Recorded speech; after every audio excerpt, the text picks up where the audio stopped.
მოგესალმებით ძვირფასო ტელემაყურებლებო, თქვენ უყურებთ გაცემას კონსერვატორია. გუშინ ააფეთქეს უკრაინელებმა ააფეთქეს გენშტაბის მაღალჩინოსანი რუსეთის. ეს არის პასუხი იმაზე, თუ როგორ ესმის და როგორ ესახება ზელენსკის და მის ევროპელ კოლეგებს დიდად ბრიტანეთს სამშვიდობო მოლაპარაკებები. ტრამპი ღიად ამბობს, რომ ყირიმი უნდა დათმოს, ნატოში არ უნდა შევიდეს. ტრამპმა თქვა, რომ კონფლიქტი დაიწყო მაშინ, როგორც კი ზელენსკიმ ახსენა სიტყვა ნატო და ეს იყო დამღუპელი. თუ გახსოვთ, ღარიბაშვილი იძახდა ამას და დაესია მთელი ლიბერდებილური პრესა. ეხლა ამერიკის პრეზიდენტი ამბობს იმას. და ძალიან საინტერესოდ ვითარდება იქ მოვლენები, ხო? პრაქტიკულად ძალიან სულ დღეში არის უკრაინა. ოდნავი ჰუმანურობა თუ გაქვს კაც და ოდნავი რაღაცა კაცი თუ ხარ ან ქალი, რა ვიცი, ღმერთის თუ გწამს ან ემპათია თუ გაქვს რამის, მიხედვით იმისა, რომ ჩვენთვის მტრობის გარდა არაფერი არ გაუკეთებიათ, მათ ლიდერებს უკრაინის ხალხი არის მართლა შესაძლებელი. აი ზუსტად ძველი ქართული ანდაზა წააქეზეს მურიან და შეაჭამეს მგელს. რა დღეში არიან თქვენ ხო ხვდებით, ომს ვერ ასრულებს ის კლოუნი. იმიტომ რომ არ ასრულებს. ვერ, ხო, იმიტომ რომ დაასრულოს მოკვდება, ხო? ომსაც ვეღარ გააგრძელებს, ტრამპი ეუბნება, რომ რაკეტები არა ჩემი ფეხები, ცოტა ხანში ეტყვის ალბათ რა და თითს უქნევს. და არის აი ძალიან ცუდ მდგომარეობაში და ღვთისმადლით ჩვენ არა ვართ ამ მდგომარეობაში. ღვთის და ქართული ოცნების და ქართული ხალხის მადლით. ეხლა ჩვენ ვილაპარაკოთ, დავიწყოთ ლაპარაკი რუს პრანკერებზე, რუს პრანკერებამდე ვიცოდეთ რა დიდი ხვითოები იყვნენ ესეთი, მაგრამ რომელი უფრო შტერულად წარმოჩინდა ესეთი რიტორიკული კითხვა და დავსვა ეგრეთ წოდებული პრეზიდენტი თუ აი ეს აბსოლუტურად ზომბის გარეგნობის მქონე ადამიანი, რომელიც შეერაღებულ დაჯგუფებებს უჩა, შეერაღებულ დაჯგუფებებს აკონტროლებს 500,000 გულისთვის 500 ესა პროექტი გააგზავნა და ჩავიდა იქ. გარი კასპაროვი. საინტერესო რომ გარი კასპაროვს ელაპარაკება. თქვენ ხვდებით, ვიღაცა ტიპს კი არ ელაპარაკებდნენ ჩინოსანს ან გარი კასპაროვის სახელით დაელაპარაკდნენ პრანკერები და გარი აი სადაც რამე გაჩაკუნდება, ქვავი იქ პირდაპირ მორბიან რა. გარი კასპაროვი იქნოთ, ოლეგ პოპოვი. ყველასთან შეუძლია მივიდე. რევოლუციური ფული წმინდა. ხო, აი ეგეთი კომენტარი გაგვიკეთეთ. შალვა რავი. მე მანდ ახლა როცა უყურე მივხვდი მე ერთი რამე, რომ სალომე ზურაბიშვილი იყო აბსოლუტურად ბუნებრივი. ანუ სალომე ზურაბიშვილმა ილაპარაკა ის რაც ლაპარაკობს სულ. ანუ სალომე ზურაბიშვილი როგორც აბსოლუტური იდიოტი ხალი. ანუ განსხვავება რა იცი, რომ სალომე ზურაბიშვილის დაპრანკვა არის შეუძლებელი ერთი მიზეზის გამო, იმიტომ რომ ყოველთვის ერთი და იგივე სისხლის ამბობს ნებისმიერ შემთხვევაში. თუმცა აი უჩანანოაშვილი განსხვავებული და მე ხა ეს კაცი დიდი ხანია მეგობრებში ვყავთ, რა ვიხარ ყოველთვის რაღაცნაირი ცოტა ესეთი Facebook მეგობრობა. ხო, Facebook მეგობრობას ვყავ. ხო რა, Facebook ანუ ყოველთვის მქონდა საბეჭდილო რაღაცნაირი ტიპი იყო, რავი, რაღაცნაირი ენჯელი თურმე რევოლუციონერი ყოფილა. ოღონდ დაჯგუფების ხო, ანუ კურატორი. ანუ აი ხო გაგვიგია რომ აი სექტურის ბრიგადები ყავდა. აი ნანუაშვილი სექტურის ბრიგადა. ხო, ახლა გავიგე რომ საქართველოში რაღაცა აი ანუ ესკადრონის მერტი რო კითხავდი ხო მე ანუ ძალოვანი ელემენტის იმედი რომ ქონდა თურმე ქონია ნანუაშვილის ეს იყო ნელი მოქმედება. აი ეს ყოფილა ჯერ არ არის ჩართული თორე ნანუაშვილის ჯარი თუ ჩაერთვება. მაგრამ მან ძინებული ერთი ძალიან ნიშნულოვანი დეტალი, რომელსაც უნდა მივაქციოთ ჩემი აზრით ყურადღება. ეს მიანიშნავს დასავლეთის პრობლემებსაც, იმიტომ რომ ხა წარმოვიდგინეთ, ანუ როდესაც ხარ დასავლეთი და საქართველოში ანაწილებ პოზიციებს და სამხედრო და ესე იგი ქუჩის ძალისმიერი ელემენტის ლიდერად განიხილა უჩანანოაშვილს, ან დავუშვათ ნინო ლომჯარიას, ან კიდე ვიღაცა გიჟქალს, ხო? ანუ გაგვიმართლა ხალხო, მართლა ძალიან გაგვიმართლა, რომ დასავლეთის კრიზისი დაემთხვა საქართველოს. შემახსენე რა შეძახი გეი მილიტარისტი და გეი ფრენდლი მდედრიონი. რომლებიც მიდიან უკრაინაში და თავს წირავენ. არა, ხო არა, იმიტომ რომ არა, თავს არ წირავენ, რუსებს ამარცხენ. კი, აუცილებლად, ანუ იმიტომ რომ შალვა ეს არის აბსოლუტურად. ანუ იმიტომ კი არა რომ მე რაღაც მაგარი სიტყვა გეი მილიტარიზმი. არა, მართლა გეი ფრენდლი, რატო იცი რა, გეების მიმართ არიან, ანუ რა განსხვავება არის ფაშიზმი, რომელიც არის ნეგატიურად განწყობილი მთელი რიგი ტიპების მიმართ, გეების მიმართ. ესენი არიან ფაშისტები, ოღონდ გეების მიმართ კარგად არიან განწყობილები რა. და ყველაზე მაგარი იყო მეგობრებო, პატარა იმას გავაკეთებ. 16 ქვეყანაში გამკაცდა შემოსვლა. გამკაცდა ობიექტურად. ეს დებილები გამოვიდნენ და ოღონდ ლიბერალები ლაპარაკობდნენ როგორი კულაპეტი კონსერვატორების ენით, რომ აი ხალხო, რასები, ჟანგები გაგვაუპატიგურებენ ეს მურთხები შემოგვისიე, შავკანიანები რა ხდება? და მე რასობრივი ისა? ხებზე კიდიან. ლიზმი რამე თქვა რა. კაი, ხო. ისე ეთყობა რომ ერთი ცენტრიდან არის მართული რა, ანუ ტიპი რო ხარ რომელსაც არასდროს არ გიფიქრია რევოლუციონერობაზე და უცბად ანუ 10 წელი იმუშავე რაღაც NGO-ში, რაღაც ალაფუშეტები, რაღაცა ესეთი კოფი ბრეიკების ცხოვრება ქონდა და უცბად გითხრას რომ რევოლუციონერი უნდა იყო. რა გამოვა მისგან გამოვა უჩვად ანუ კანონი რომ მივიღოთ, ეხა პატარა ლირული გადახვევა აღდგომების მერე. კოფი ბრეიკი რო ავგზავნოთ და ამ წვადი იყოს ან ჩაკაპული ოსტრი. ხო რაღაც რო აი იმინა ეს სხვა რა გამოსწორება შეიძლება აქედან დაიწყოს. უფრო ოსტრის. ხო და პატარა სასმენ. ეგ საფიქრალი გვაქვს მეგობრებო. იზრდება უნდა შევიტანოთ. ხო.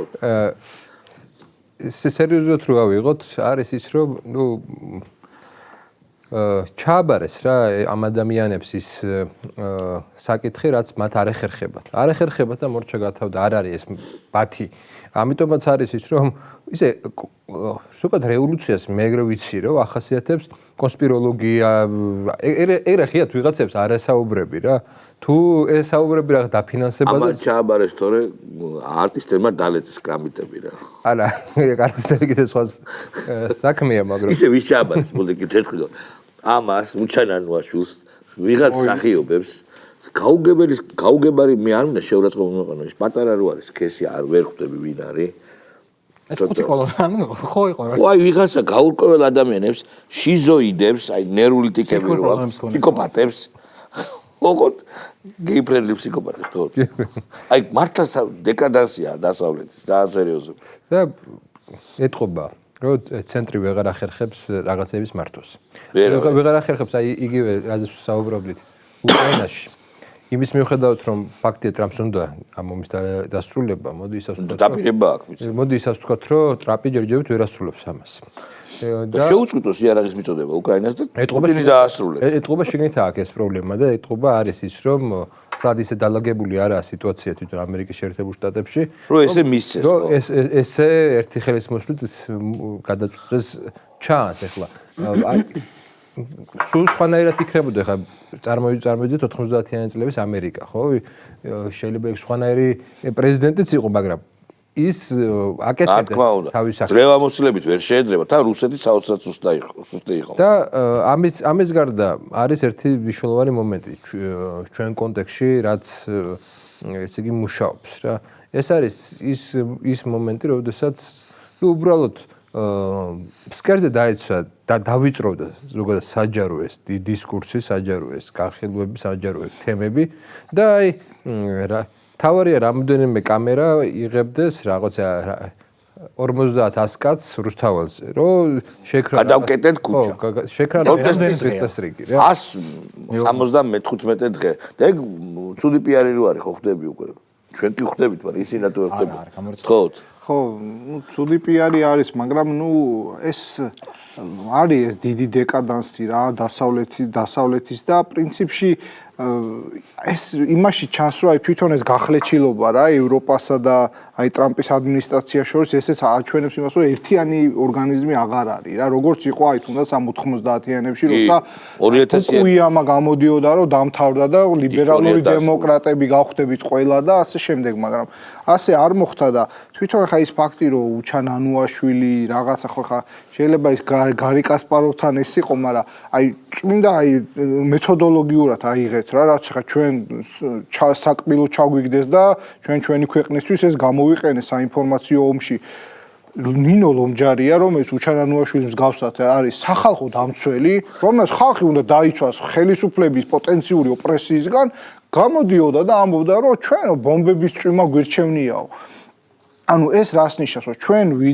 ვიდექით ანუ მეხუთე კოლონის წინაშე რომელსაც აი რა სამშობლოს განცდა რავი, არანაირი გეოპოლიტიკური ხედვა არიან, აი აბსოლუტურად ერთ თაგზე გამოჭრილები და ეს რაში ჩანს, რომ აი არ შეიძლება რომ ყველა ადამიანს იმაზე რომ მაგალითად ახალწეს ფეიერვერკები კაია თუ არა, ზელენსკი კარგია თუ არა და რუსეთი იშლება თუ არა და რა ვიცი კიდე პირობითად შინაური ცხოველები გიყვარს თუ არ გიყვარს, ამაზე ყველაზე კონდეს ერთი პოზიცია, ხო? ანუ, როდესაც აკვირდები რომ ადამიანთა რაღაცა ჯგუფს, რაღაცა სიმრავლეზე საკითხების აქვს ერთი პოზიცია და ამ პოზიციას იცავენ როგორც უკანასკნელი ინსტანციის ჭეშმარიტებას, უნდა ვიცოდეს რომ საქმე გვაქვს სექტასთან და ამ სექტას არ უნდა ჩაუგდოთ ხელში ეს ქვეყანა. ეს არის ძალიან ამაზე დავამატებ. ნაცნობის სტრატეგია და ეს გამოცოდეს ევროპელებმა მაშინ როდესაც ამერიკა აღმოაჩინეს. სინამდვილეში კორტესი იქნებოდა თუ სხვა, ესე იგი, კონკისტადორი, მათი დამარცხება შეეძლოთ ჯერ ისე რაოდენობრივად. თავარი მომენტი იყო ის, რომ ინდიელებმა აღიქვეს, ინდიელთა ნაწილმა აღიქვა ეს ღმერთება და ნაწილი გადავიდა ამ კონკისტადორებისკენ. საქმე ისაა, რომ ეგ ნანუაშვილების ლომჯარიების არის ის ქურუმები, რომლებიც ამბობდნენ, რომ აი ის რაღაც ევროპარლამენტარი არის ღმერთი. ვისი სიტყვა არის ღმერთი. სინამდვილეში აი ობიექტურად რო აიღო, აბსოლუტურად წარმოუდგენელი რაღაცა გააკეთეს იქ კონკისტადორები, თავზე ხელაღებული ადამიანები იყვნენ, სხვა 400 კაცმა დაიპყრო. არა, იმ 400-ის გარდა იყო რამოდენიმე 1000 ინდიელი, რომელიც მაგათკენ იყო. და ამის გარდა შიდა დემორალიზაცია იყო და შიდა დემორალიზაციას უზრუნველყოფდა რამოდენიმე ქურუმი, რომლებიც ესენი ღმერთებად გამოაცხადა. ჩვენთან ეს რამოდენიმე ქურუმი იყო ეს NGO-შნიკები, იყვნენ ეს რაღაცა სახალხო დაწესებები და ასე შემდეგ.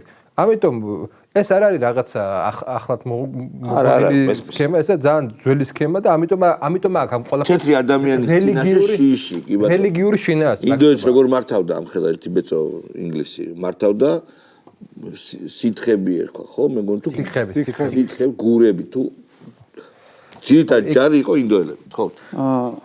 ქართველობა იწყება ღირსებითო, მე რა მამარდაშვილი ამბობდა ამას რა და ეს ხალხი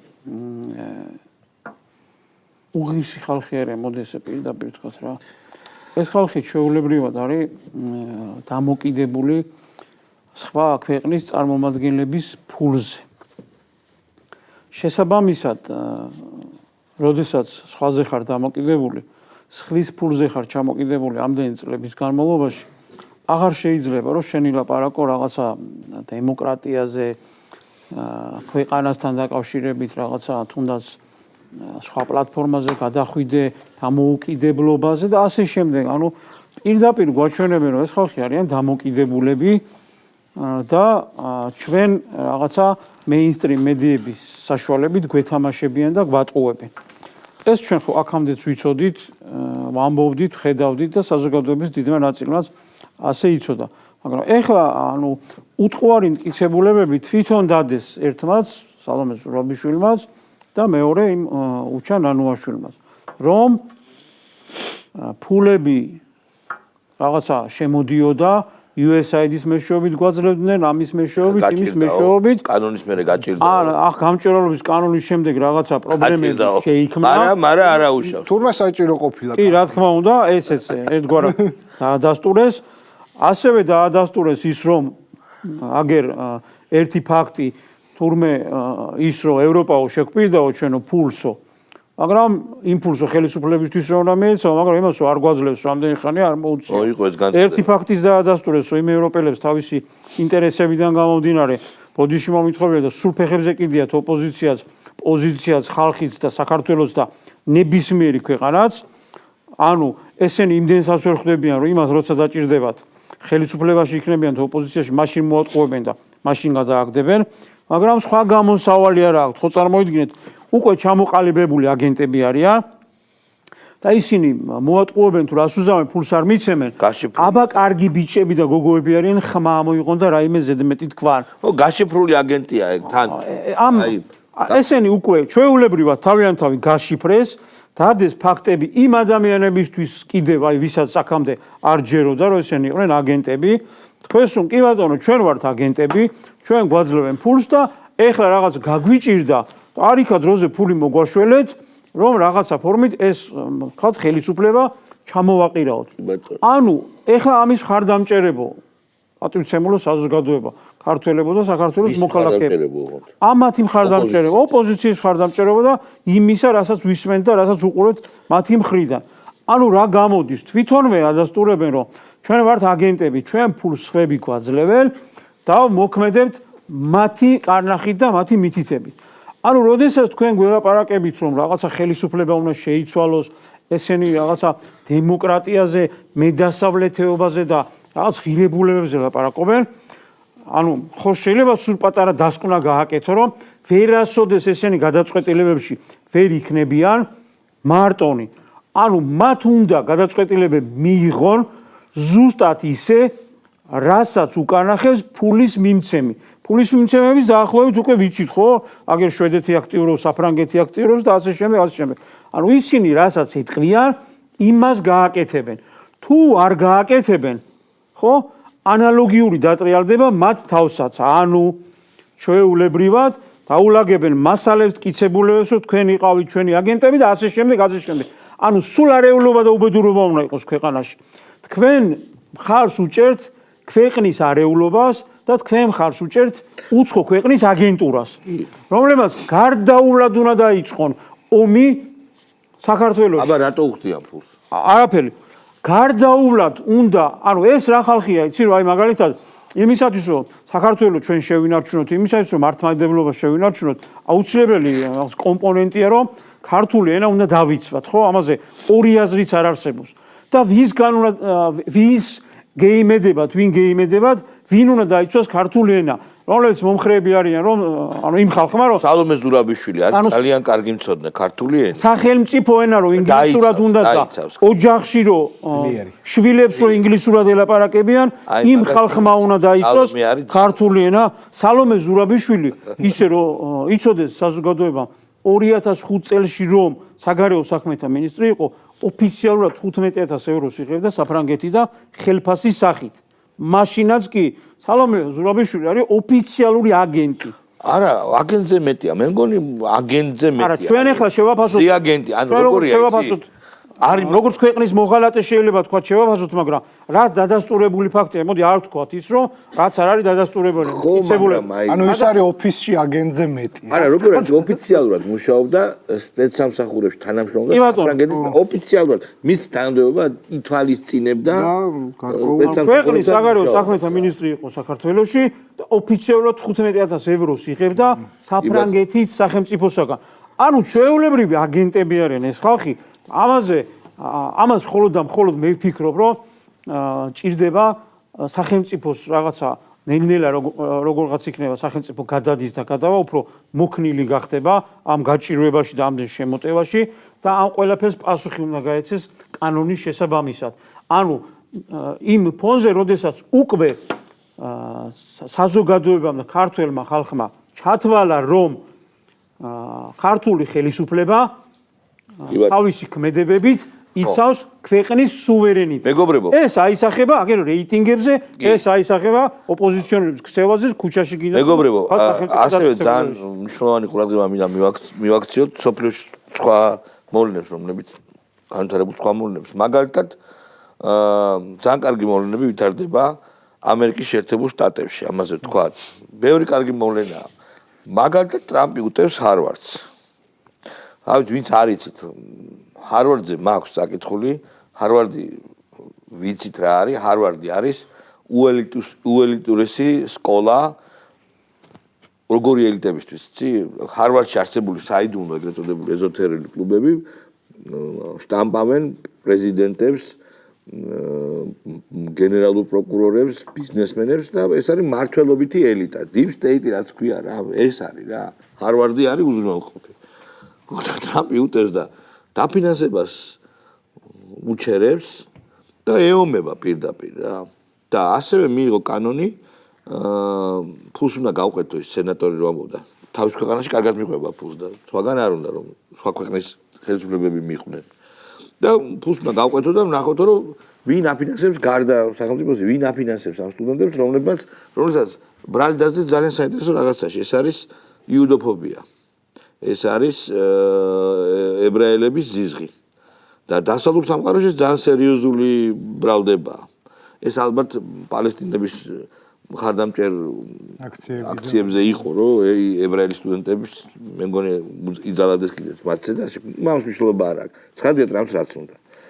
ეს არის ძალიან მნიშვნელოვანი. კიდევ რაღაცა კანონი მიიღო ტრამპმა ჩვენ არჩევნებში გარეჩ ჩარევასთან დაკავშირებით კანონის ბრძანება გამოსცა. კი ბატონო, აკრძალვაზე და იქ არის საუბარი სხვადასხვა ქვეყნებიდან ჩარევაზე, რა მაგალითად ხელს უშლის არჩევნების სრულყოფილებას რა. ხო, მე მგონი ის ტექსტი რომ გადმოვთარგმნოთ ჩვენ და როგორც ფარა ისე მივიღოთ, ეს ვირიშვილები იტყვიან რომ ეს რუსული კანონია, ხო, რა თქმა უნდა. მეგობრებო, საუბრობთ, მაგრამ რეკლამაც ვნახოთ, რეკლამა.